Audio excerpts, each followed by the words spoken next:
welcome. This is the very first actual video for Metal Kitchen. I've been getting told for a couple of years now that I should do videos whenever I make these fancy cooking stuffs that I do. So tonight we are going to be making steak roulade. It's more of a German style that I make it, but the word itself is French.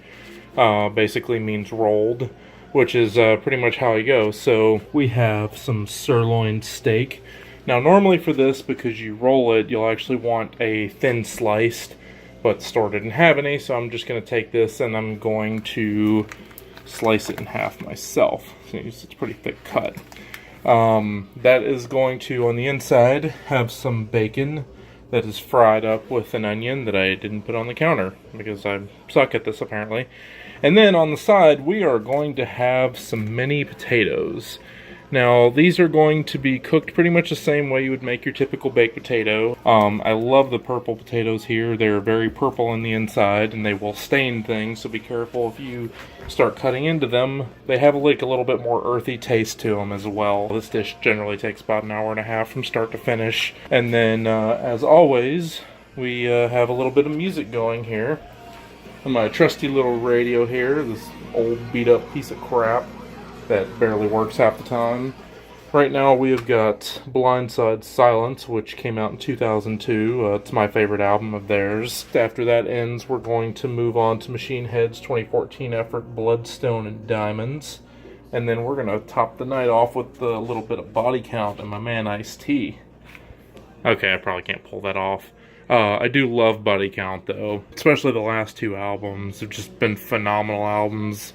Great message and everything. If you're a fan of especially old school hardcore, your Madball type of bands, maybe Biohazard, I would definitely check it out. It's definitely a fun listen. So I'm going to get going. Thanks for watching and stay tuned. Sleepless time tonight. Sleepwalking below. Sleepless time tonight. Alright, so we're going to start out with the potatoes here. As I said, these are mini potatoes. They're going to range anything from about a, say like a small, oddly shaped golf ball, I guess. Some of them are going to be a lot smaller here. First off, wash the potatoes, and more importantly here, make sure they're good and dry. Because we're actually going to coat these in olive oil before we put them in the oven, because it's going to kind of crisp up the skin while they're cooking. You know, a ball of paper towels and just kind of take and just rub them a little bit to get them dry. The way we will end up doing this, take yourself a handful of potatoes, put them in a bowl with some olive oil, and just give it a good toss to make sure they're pretty well coated. Whenever you go to pour them into your baking dish here, you can get some oil in there. It doesn't have to be perfectly clean, so if you have some runoff on the oil, that's fine. It's pretty much all going to get cooked away, so we will go ahead and get these in here so we can demonstrate the next part of it. So the way I like to do these is I'm going to first take just regular table salt and coat them. Now normally when I cook, I tend to actually cook with kosher salt, but table salt in this case is actually going to stick the potatoes a lot better. Which is going to be further aided by having the very messy olive oil on it. So just give it a good coating here. If it looks like there's too much, you could probably actually use more, because some of this will run off while it's cooking. Some of it will absorb into the skin a little bit. But you basically want to get a good salting on there, because there's not much else to go with these. Now the last part of getting the potatoes ready, I love putting oregano on them. Same thing, get yourself a good liberal coating of oregano on here. Basically they should look like they have smallpox or something. Actually I have no idea what smallpox looks like, so I'm just speculating there. But anyway, so by the time the potatoes go into the oven, they're going to look like they're covered in some fuzzy crap, like so. Despite their size, they actually take pretty close to about the same time that regular baked potatoes take. I like to put them in at 325 for about an hour to an hour and 20 minutes or so. The nice thing is if you put them in a little longer, it's not going to hurt anything, as long as you don't leave them in there to the point of burning. So we're going to finish these up, get these in the oven, and then I will move on in the next video. I will change your road. I'll be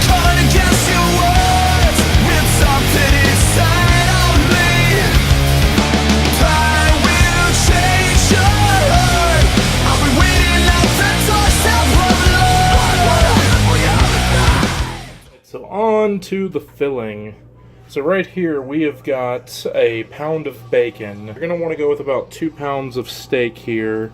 You can go as little as 12 ounces of bacon. I like to do a little bit more, get a little bit more filling in there. This is bacon that's definitely got a good fat content to it.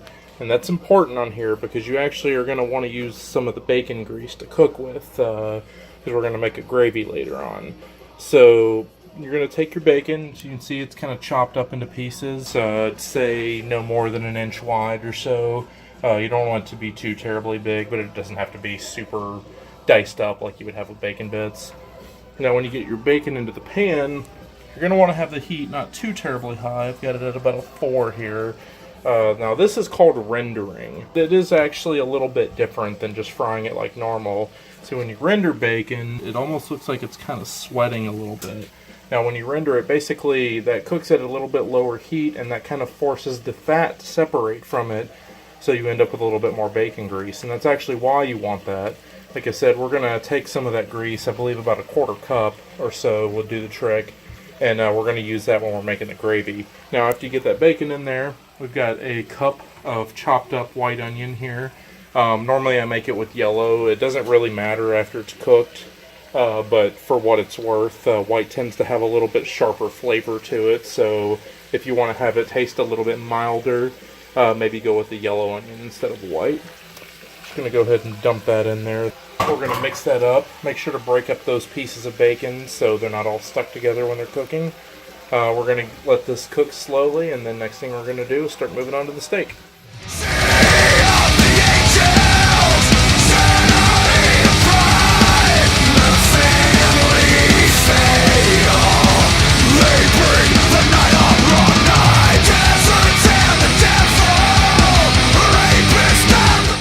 Alright, next up is the steak, the main attraction here.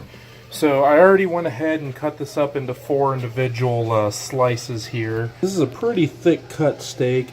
As I said earlier, you normally would want to get a thin cut, but they didn't have it at the store and I didn't really feel like running anywhere else, so this is what we've got. Even if you get thin cut, you're still going to want to do this. You're just going to end up doing it a little bit more with thick cut, but you're going to get yourself a nice mallet. You're going to pound it down to where it's good and thin. You don't want it any more than about a 1/2 inch thick at the absolute most. So we're going to take our mallet. Now, I've got the one with the, we'll call it the pokey edge.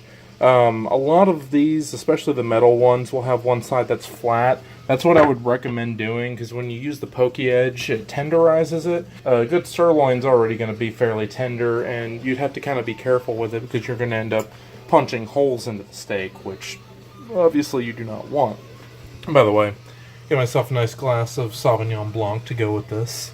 That's a French word, right? It's Mardi Gras. Let's go with it. I'm going to go ahead, I'm actually going to start out by taking some salt. You can kind of see this is kosher salt here. I'm going to sprinkle it on the meat here. Of course, do a little bit more than that. You're going to get a nice coating of salt on there before you pound it out, and that way it's going to get that salt into the meat as well to give it a little bit of extra flavor. The next part of this, I'm going to go ahead and get this steak flattened out. I'm going to end up finishing off this here bacon mixture. If you look close here, you can see the fat is coming out really well. So like I said earlier, we're going to use a little bit of that grease. Keep in mind too, when you're getting your bacon, like, don't get super expensive center cut, applewood smoked, blah blah blah. For one, you don't need it. It's a waste of money.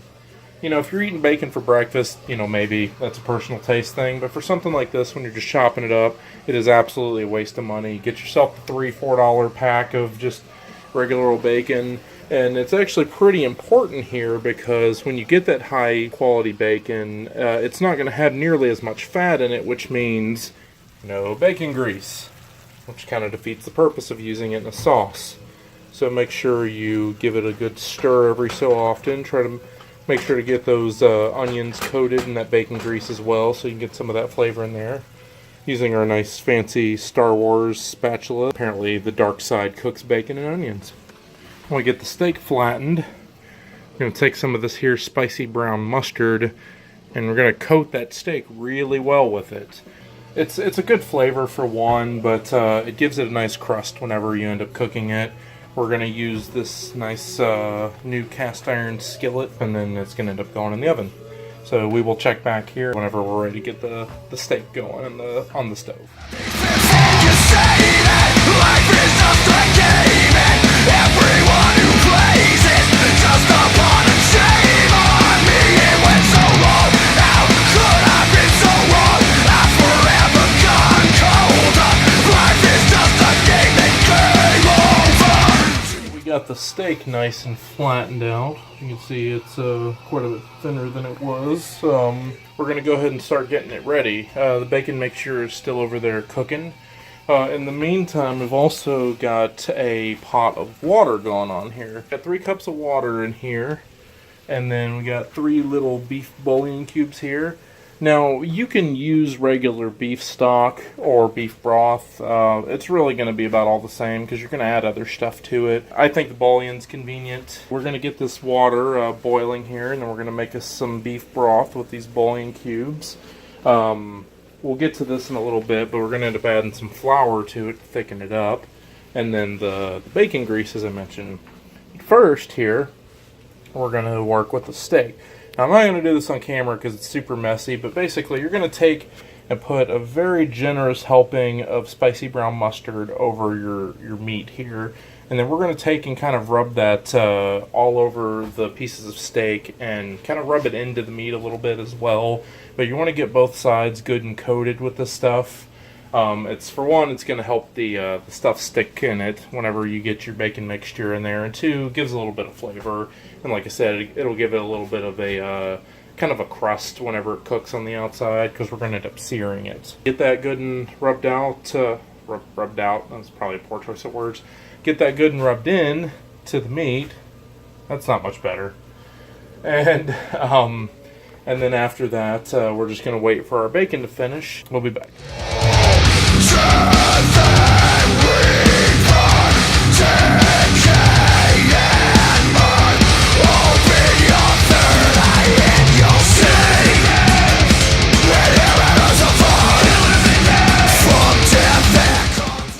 So we are back here. Right here we're looking at the bacon. You can see it's very foamy, which is going to happen when you render bacon and then cook it to this point.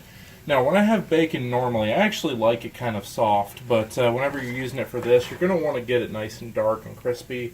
Basically, whenever you go to cook these, you're going to bite into that, and whenever you hit the middle of that, you're going to get a really nice crunch out of this bacon and onion mixture here, so that's kind of why I like to cook it a little bit more. What we're going to do here, if you look at the sauce that we've got here, right now this is just those 3 cups of beef broth along with 3/4 of a cup of flour.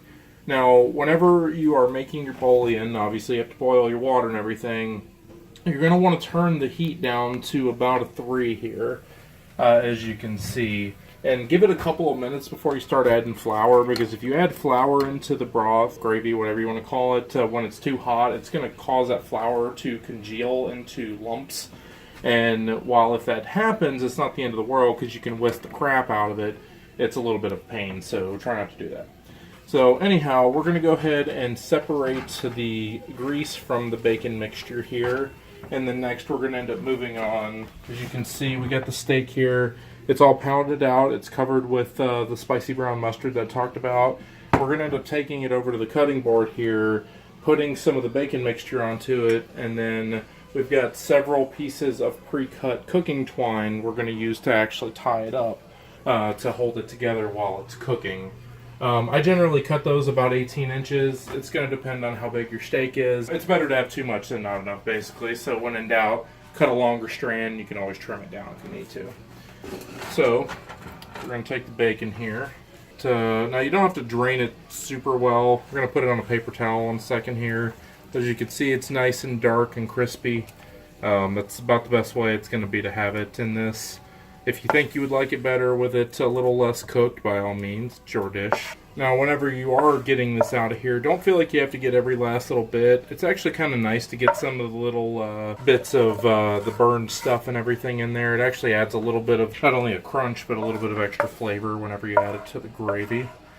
So feel free to leave a couple of those in there. We're going to come back to that in a second. Whenever you're going to make the gravy, you're going to take this grease here. You're going to want to add about, I'd say maybe 1/3 of a cup to your gravy mixture here. Whenever you go to do that, and whisk it really well. You're going to want to leave that cooking on low. Basically, you want this gravy to reduce a little bit, so it's going to be, it's not going to be the thickest thing in the world here, but it is going to be reasonably thickened by the time you go to actually add it to the steak mixture. So we're going to go over here. Now, when you have your steak, as you saw earlier, I cut this into 4 individual pieces, and as I said, I pounded this down. Now, when you do go to pound it down, something I should mention earlier, make sure to clear off the area around it because it is going to splatter blood a little bit, or hemoglobin, I guess, as it were. So if you don't want your kitchen looking like a murder scene, make sure you kind of leave some space around there. It's pretty easy to clean up, just don't let it sit because it will smell. So, I'm going to take a spoon here. We're going to take some of this nice crispy bacon mixture here. That's nice and dark, isn't it? You see that? It's almost black there. It'll be good though. It looks burned, but it'll definitely be good. So you're going to put this on your meat. Now you don't have to be too conservative here. That's why I do a little bit extra bacon. But you want to get it nice and coated on there. Don't get too thick with it because it'll make it hard to roll whenever you go to do that. You're going to take your string here. Going to have that at the ready. This part's going to get a little bit messy. There's no avoiding it, unfortunately. You're going to lose some bacon in the process as well. That's okay. So pack it down. Be careful. It's obviously still going to be hot. And when you go to roll it, you don't have to roll. I mean, you can have it just layered over, kind of make like a C shape like that if you want to. It's, of course, again, it's going to depend on how big your steak is, but a lot of times whenever you do this, this is going to be the easiest way, is to just kind of pack the ends together whenever you're going to do it. Now, what I find to be the easiest is to pinch it together in the middle, and then you're going to start there with your twine. Yeah, we're going to tie that, and then we're going to go ahead and tie that one more time here. So it's going to be nice and pinched in the middle there, and basically take a couple extra pieces of string. If you've got enough excess, you can take and just wrap it around. Otherwise, take individual pieces. You're going to end up cutting this off. It's not going to stay perfectly like this. It will spring open a little bit after you go to cut it, but I'm going to end up taking and wrapping it around here. Wrap it, make sure it's nice and tight as best you can, and then whenever we're ready to go ahead and sear it over here in the skillet, we'll go ahead and come back in just a minute here. Don't fall for the bait and switch. Racism is real but not it. They fuck whoever can't fight back. But now we gotta change all that. The people have had enough. Right now it's them against us. This shit is ugly to the core. When it comes to the poor, no lives matter. Okay, so this is the last thing that we're actually going to film as far as the cooking steps. You can see the steak is here all tied up. This is kind of why you want to get thin cut steak. Normally this is fine, but we are going to lose a little bit of filling whenever we're going to cook it here. When you have thin cut steak, you'll have a nice flat, a wide surface, and then you can kind of see this little section here in this last piece where you can actually roll it all the way over. Almost kind of like a burrito of some sort. So get thin steak if possible, so you can avoid having this thing here, but it'll do the trick for now. So what we're going to do, we're going to pan sear these really quick. I already got the 8x8 thing to go into the oven. We put a little bit of gravy in the bottom. We're going to end up pouring the rest of the gravy on top. Now you don't want to leave this in for very long whenever you're doing this. Basically, you just want to get a little bit of brownness on the outside of it. Contrary to popular belief, when you pan sear things like this doesn't trap in moisture like a lot of people seem to think. However, it does give the outside of your meat a nice texture to it. So you're not doing this for moisture, you're doing it for taste.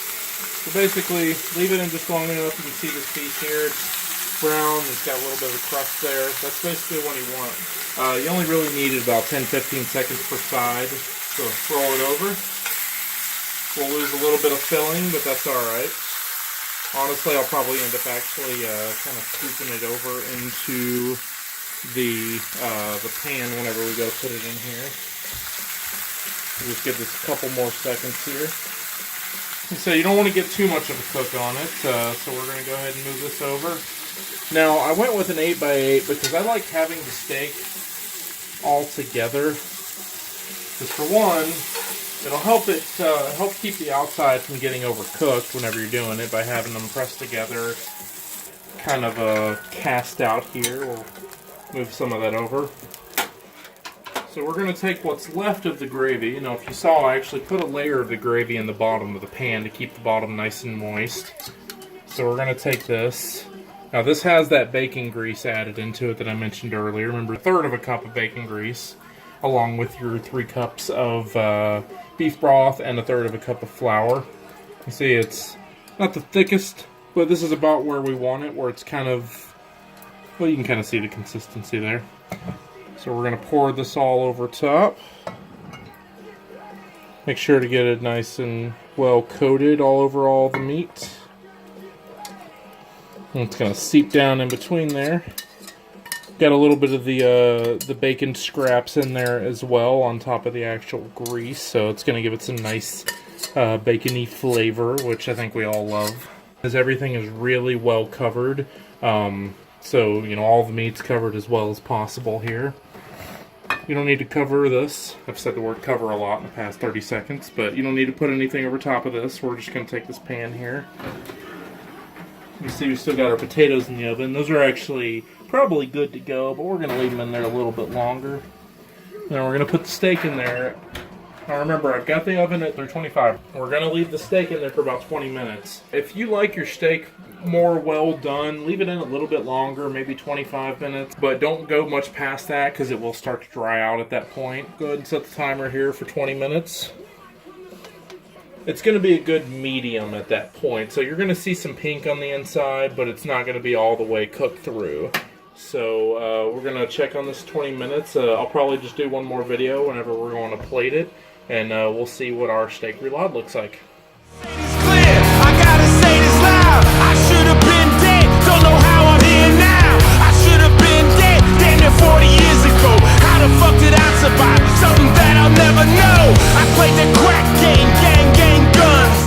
We're going to pull steak out of the oven. Steak and potatoes. So, there's that. Now, I actually pulled this out a couple minutes ago, and it was just a little bit less done than I wanted it to be, so I put it back in for a couple minutes, hence why this one on top is already kind of partially cut open there.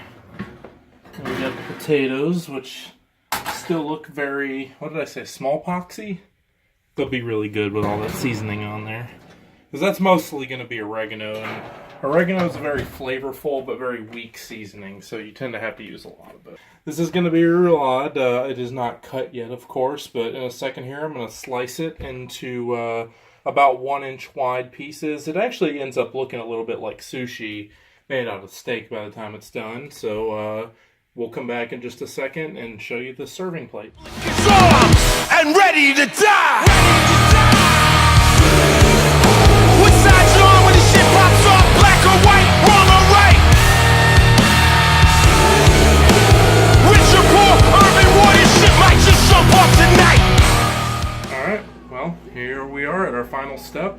We have roulade. So you can see this is a nice, actually about a medium rare. So like I said, if you like your steak a little bit more cooked than that, leave it in for about an extra 5 minutes or so. Got the potatoes here. We took the gravy that was in the pan here with it and drizzled some over top. Now this is ready to eat. Thank you guys for watching. I'm going to have a little more information about the music that played during the video and during the clips. We had some body count, we had some machine head, and we had some blindside. If you have any questions, just message me on Facebook, and if you look down below, you will see the full recipe for this. Thanks.